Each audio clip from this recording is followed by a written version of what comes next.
नमस्कार मित्रांनो, स्वागत आहे तुमचं शीतल डेली ब्लॉगमध्ये. कशा आहात सर्वजण? आय होप सर्वजण मस्त आणि मजेतच असाल. स्वस्त राहा, मस्त राहा आणि माझे व्हिडिओ पहा. आजच्या ब्लॉगमध्ये मी तुम्हाला माझं रुटीन दाखवणार आहे, तर व्हिडिओ शेवटपर्यंत पहा. हे माझ्या खिडकीच्या बाहेरचे झाडं आहेत. पहा किती छान हिरवीगार आहेत आणि हवा पण खूप छान येते. तर असं आज आमच्या अहोंचा उपवास होता, म्हणून मी त्यांना खिचडी बनवली आहे आणि थोडंसं शरबत पण बनवून फ्रीजमध्ये ठेवलं आहे, कारण ते झोपलेले आहेत, त्यांची नाईट चालू आहे त्यामुळं. तर शरबत आणि शाबूची खिचडी करून झाल्याच्या नंतर मी त्यांना लगेचच उठवणार आहे. पावसाळ्याचे दिवस आहेत, तरी पण खूप गरम होत होतं, म्हणून शरबत बनवून ठेवलं.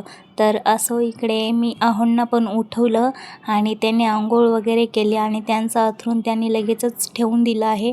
आणि मी माझ्यासाठी वांग्याचं भरीत आणि टमाट्याची चटणी बनवली आहे. आणि हा पहा ह्याचं काय चाललं इकडे. छान अशी टी व्ही लावली आणि मी पण जेवायला घेतलं आहे. तर पाहू शकता ही टमाट्याची चटणी आणि वांग्याचं भरीत खूप छान लागत होतं. आणि पतलं तर काय बनवलं नव्हतं, मी संध्याकाळच्या जेवणात बनवणार आहे. तर असो, अहो पण कामावर गेलेत आणि माझं बाळही झोपलं आणि घरामध्ये खूप शांत वातावरण वाटत होतं. आणि मला हे पण छान वाटत होतं, कारण बाळ पण नुसतं किरकिर किरकिर करत राहते. आता झोपलं, मला छान वाटत आहे.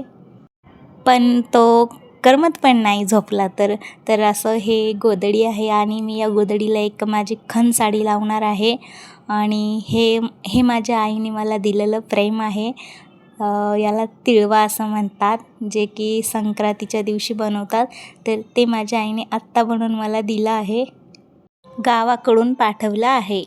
तुमची पण आई तुम्हाला गावाकडून असं काही पाठवते का? कमेंट करून सांगा. आय होप पाठवतच असेल, आईचं प्रेमच असं असते. चला तर पुन्हा भेटू पुढच्या व्लॉगमध्ये. बाय.